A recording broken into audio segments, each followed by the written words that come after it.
Hi everyone, it's Jessica here from Wolfpack. I just realized that when recording this episode of Wolfpack Chats, that the whole first part of the video did not record.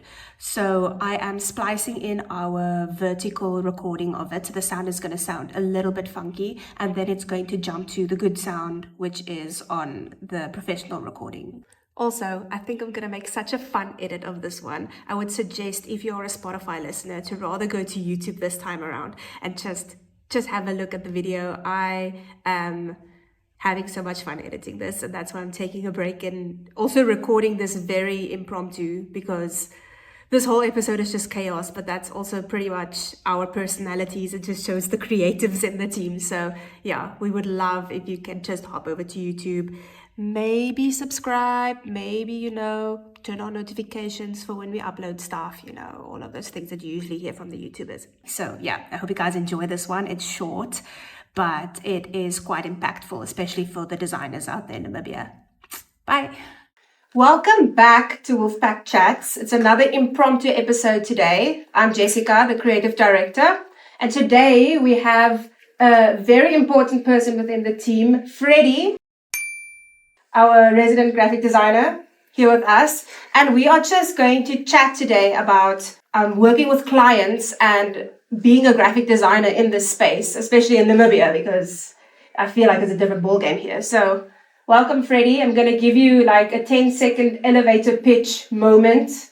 Who are you? What do you do? Who's your mom? Who's your dad? Where were you born? Wait a minute. Who are you? Just so people know who you are.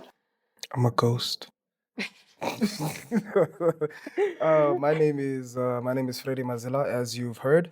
I am a graphic designer, gamer, dancer, bouncer. You know what? The list goes on. We don't need to talk about that. From Mariental, came to Windhoek. Yeah. And how long have you been a graphic designer? Joe, plus minus, give or take, 8 years now. Okay. Yeah. Yeah, plus around the minus, yeah. same time that I've been a graphic designer, yeah. Yeah. What has your experience been in Namibia when working with clients as a freelancer?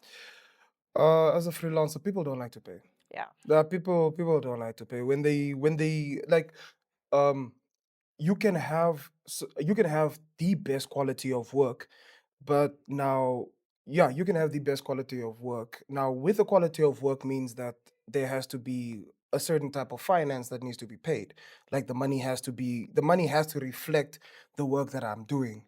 But now people see the work and then see the money that they need to give, and then they start they just panic. They go like, no, I can't pay for that. And then they'll get someone that does much there's someone that does really bad, and then they will pay almost the Same amount, yeah. Almost, yeah. Oh, I think the one that I've seen a lot is you get a client that come to you, they're like, okay, what's your pricing structure? How does this work? You give them your rates, and you give them, like, most of the more corporate clients I freelance for ask for a portfolio, and you send all of that in, you do all the legwork,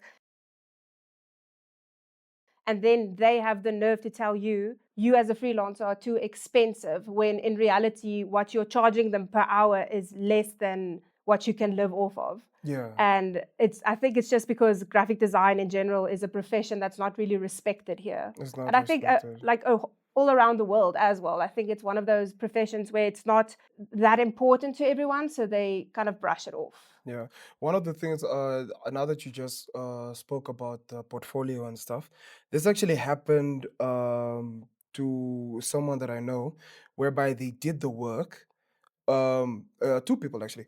One by they did the work, then they did not receive the payment, but then they still ran with the person's work, but they didn't get no money. payment, no recognition. So practically their work got stolen. Yeah. And then another instance was the person did the work, clearly knows from experience what people do. So then they put sample on a watermark, like watermarked sample on the product, and the client still took it and posted it still. And at least the person got some recognition if the people already knew who they were. But yeah, no. And I feel like in Namibia, there's such a gap of like education around what graphic design actually is. And I do have an aunt-in-law, my husband's aunt, that also worked in the industry for a very long time.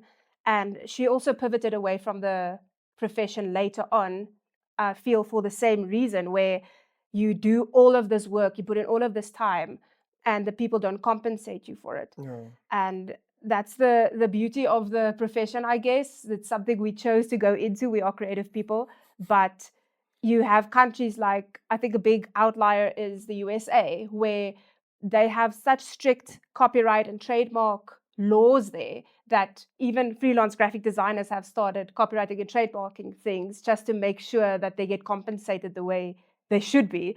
And that's crazy. All the like hoops you have to jump through just to get your work, which is essentially just sometimes a post or something paid for. Yeah. And what I also want to pivot into, and I want to hear your thought on this, is now that we are in the generative AI space and we as designers get forced into that space more than a lot of other professions, I feel like, with Adobe Yeah. having their own Firefly now, and Yeah. we have people using Nano Banana ChatGPT to generate images and asking us to do so. What has your experience been since you started using it in your work in general? I would say it actually helps a lot, right? Especially in the sense of when you're working with a, say now, a specific client that has a specific type of, they want their picture in this certain type of way, in certain manner, and obviously you won't find a stock image, nor will you be able to most probably find the time to actually go shoot that image. And then it just helps going to ChatGPT or Nano Banana to actually generate the image so that you can actually use the image. um yeah, and then I would say I'm trying to use AI to the best capabilities that I can. Not to say not trying to rely on AI, because the number of people that rely on AI is it's quite bad. And I feel sometimes when I look at some graphic designers and I see them quote unquote create a logo, they would use Nano Banana or use ChatGPT to actually first create the logo. After creating the logo, then they would take it and then put it into InDesign and then just redraw it and whatsoever. And I just feel like sometimes I feel like some graphic designers lost the plot.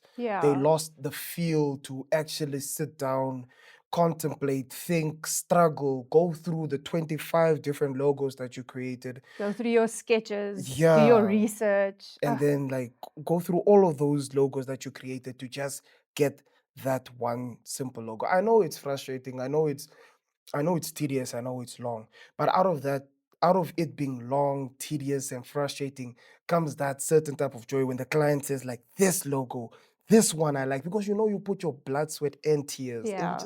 you feel that excitement, you're happy, you're Mhm. like, you walk around in town, you're like, you see that? See that? That's That was me. me. That's me. No, Now, definitely. now here with AI, you just quickly take a quick AI, write your prompt, take the AI, look at the logo, switch on, and then you just trace and then boom, done. Do you really feel happy about it? Mm. Do you actually feel happy about it? Yeah, I think a lot of people are quoting some people that I've heard say, they say they feel more creative using AI, which I feel is very contradicting, because human creativity is so special. If you go to Europe and see all the temples, or you see all the churches, and you see how beautiful the art, like the stained glass windows, the ceilings that are painted, all of that art came from a human mind, and that's so special, so unique, and so beautiful. Exactly. And then you get all of these AI logos and posters and stuff, and they literally all look the same. They do. So you don't have people using that, I almost want to say, the right side of your brain Yeah. to think and be creative, which is so important in development in children as well. I've heard parents complain that their children don't want to draw or scribble or stuff anymore because they are at the age where they can understand how to use the internet and use ChatGPT to do something. So it makes them lazy. And Yeah. that's so sad. And I'm very sad to see how that affects creativity in the next few years. But like you mentioned before, it's also a very helpful tool, especially in the Adobe programs, the way they've been integrating it. It's been helping me a lot to get stuff done quicker Yeah. with editing and so on. So that helps. But there's always that gray area, but then there's the black and white. And the point of it is, I feel AI is just too easily and readily available to everyone at this point. It is. And I guess it also just depends on how people use it and what they use it for. Yeah. Yeah, like for example, like you said, it does help with, it really does speed up the process. Yeah. But also it sometimes it speeds up the process, sometimes it slows down the process, Yeah. because what you're trying to tell ChatGPT to do and or remove, the number of times that it'll give you something wrong, you would spend 5 or 6 minutes trying to tell ChatGPT to remove this, change that, or whatever, when you can literally do it in Photoshop in like less than 2 minutes. Yeah. Just quickly change and then So sometimes I would say sometimes we because of AI, we sometimes also lose what we used to actually do. Yeah. Yeah. And I see a lot of people that I follow on social media that are in the design space. I love watching Photoshop tutorial videos of how people took a photo and made a poster out of it and so on. And you're seeing, I feel, less of that on the internet now, Yeah. and more people showing you how to prompt it in whatever AI they use, which is a bit sad to me. I loved seeing all the tools that they use within Photoshop. Sometimes people used more than one program to get a certain effect. And that was really cool to watch, even though it's not something that you would be able to do. To see other people do it was so interesting. And now you just have people prompting it and having it within a few minutes. And it's just sad, man. I don't know. I love being creative. I'm a painter. I paint all the time. And I wouldn't say my paintings are amazing, but it's still my creativity put down on paper. So yeah, exactly. but yeah, I guess that is our short conversation on the topic. So now you know the two creative people within the Wolfpack team. And yeah, I hope you guys loved this episode. Follow us, like, subscribe, all of the lovely things that you do to make sure that our podcast gets everywhere. And yeah, thanks for joining me, Freddy. All right, thank you.